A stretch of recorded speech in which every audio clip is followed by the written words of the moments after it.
Hi there, everyone. Thank you for having me. So I'm here to talk specifically about the International Associates Programme, which is delivered by Barbican Guildhall Creative Learning. Just to say briefly, that's quite a new title, 2 years old now. It's a merge between Barbican Education and what was known as Guildhall Connect. And we're headed by a director, a guy which some of you may know called Sean Gregory. So, right. Okay, so who are our international associates?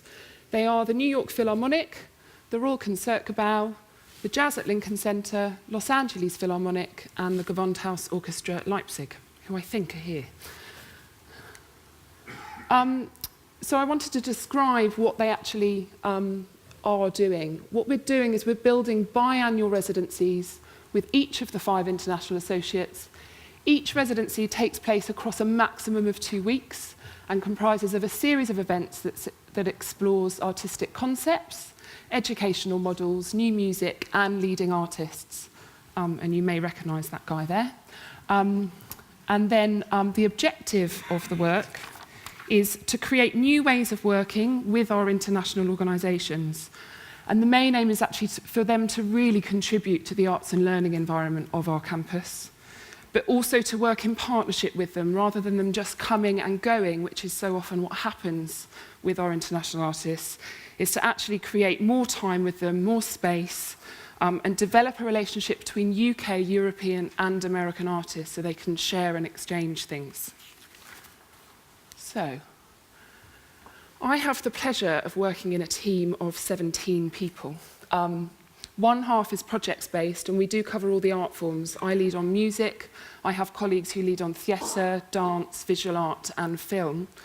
But I also have the pleasure of having an operations team, and within that, we have a research and evaluation coordinator called Sophie Layton-Kelly. She's devised an evaluation framework for the whole team that we must use, and we do try, at the inception of every single project we do. And what that looks at is the outcomes of our programme and then the measurable outputs. So we look at the outcomes and outputs in learning, reach, the partnership, excellence, dissemination and signposting, so where we're leading people to. Now, the next slide is quite a lot of information, but I just wanted to show you what that then turns into. So it's just to show you how in depth we clearly go, but kind of what it looks like. And there's loads of outcomes and outputs on here that we have to do for every project. This is quite new for us. We've probably only been doing this for the last year, and sometimes, I will hold our hands up, we do sometimes do it after the project's finished, but we're trying to do it before. But for example, some things that I just put in bold. So one of the aims of the International Associates is to develop a model for the Barbican Guildhall which supports musicians to develop their skills. And then how we'll measure that is we aim to get 80% of students who undertake masterclasses with our International Associates to have learnt something that they wouldn't have done working with a UK orchestra, for example.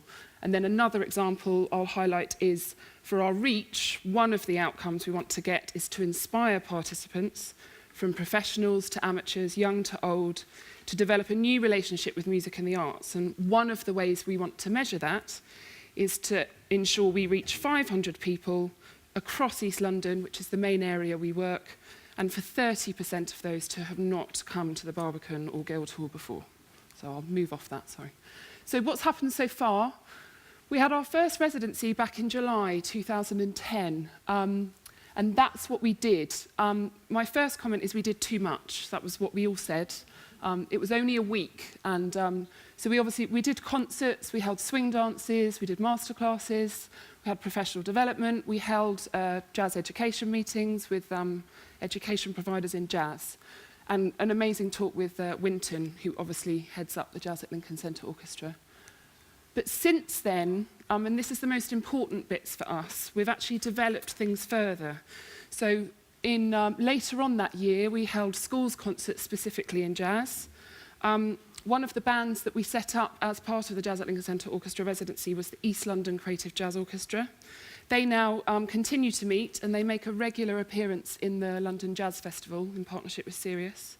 Another thing is they've performed on the main concert platform quite a bit alongside other young ensembles we run. We also continue to hold now jazz education meetings in the centre, which has been a real move for us and really exciting, etc., etc. So other things that have happened. We've also had our second residency with the Gewandhaus Orchestra. Here again, we did performances in the Barbican in East London. We held a really interesting 3-day professional development session led by a guy called Peter Renshaw, and some people in this room were there.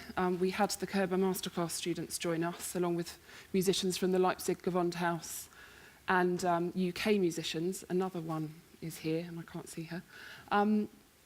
That was fascinating. We found out a lot about the cultural exchange, the differences in language. After that, we then delivered masterclasses, and we went into local schools and a local hospital near the Barbican called St Bart's. Since then, we're trying to have regular Skype meetings and visit each other's projects. We're doing further professional development in Leipzig and London.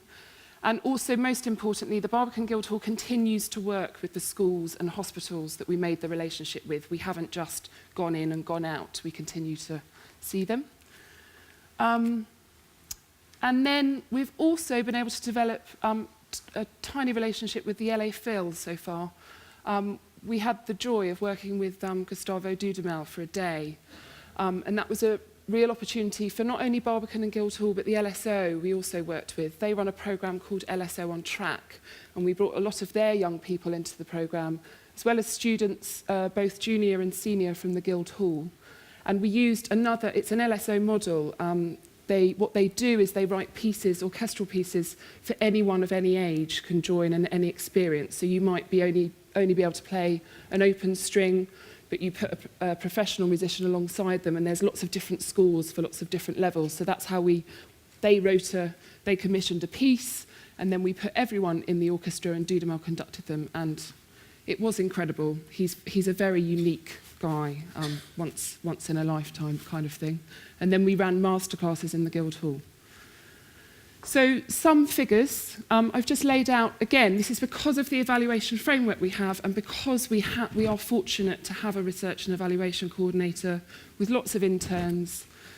We do questionnaires. Some of us are asked to keep diaries. She does observations. We have follow-up phone calls. These are some of the figures that we've achieved over the last couple of years. I think one of my favourites is the 92% of participants learnt something from the other participants when working with the LA Phil. That was one of my favourite ones. And then this is what they've said, and I'll just let you read that. So in all the different partnerships. And again, my favourite is the last one, which was a UK artist that we placed with the Leipzig Gewandhaus. And they said, I think this residency highlighted the necessity for high-quality music in different environments and settings, but also how important it is to have time for reflection, which is something that came up a lot yesterday, and I completely adhere to. So, what's next? 3 weeks' time, we've got the New York Phil coming over for a week. Then we have the Royal Concertgebouw with us in May. We have our second residency with Jazz at Lincoln Centre. We're actually bringing some of them over a bit early for a week in March, and then everyone will come over in July.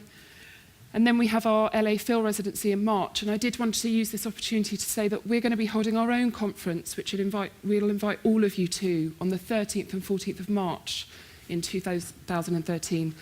And what we want to do, and again, it's come up a lot over the last couple of days, is we want to explore what the role of an artist, what is the role of a musician nowadays in the 21st century? Is their role just to perform on the concert platform? I think we all agree that it's not, but what are their other roles? And so finally, some key learning that we've gained. Time for reflection and time for delivery. To ensure that within my role and my team's role that we keep up the relationship with the partnerships we make through these international associates. They're kind of a leading light, they're a moment of inspiration, but they do go away, and it's our job to keep that partnership going with all the other programmes that we deliver, both in music but also the other art forms. It was referred to yesterday again, but we've got a long way to go on our internal relationships with Barbican, Guildhall and LSO. It's a thing that takes a lot of time and a lot of conversation, face to face, all the time, every day. I think it takes up most of our jobs, as we've all said. And then lastly, I think we need to recognise the large and small differences between other organisations and actually celebrate them. These appear in many different ways, from different skills to differences in language and culture, and they're a really good thing. Thank you.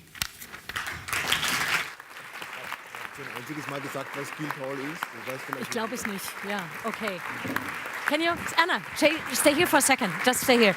Just briefly, for all the ones in the room who would not know what exactly the Guildhall is and does for themselves, maybe you could very shortly explain. So the Guildhall School of Music and Drama is a conservatoire that's actually based next to the Barbican. And then the Barbican is an arts organisation that houses a concert hall. We've got 3 cinemas, 2 theatres and 2 galleries. And recently, we've kind of merged. It's still in discussion as to how we're merging, but we're starting to work together a lot more. And it was interesting hearing the presentation from Budapest. If I got it right, Gregory Sean? Sean Gregory. Is already merged the 2 education departments. Is that right? Yeah, so it's the first arts team to merge. Our HR, our engineering and things, all the logistics had already merged. So that's but our creative learning team is we keep the first that one. for the discussion later. Thank you very much.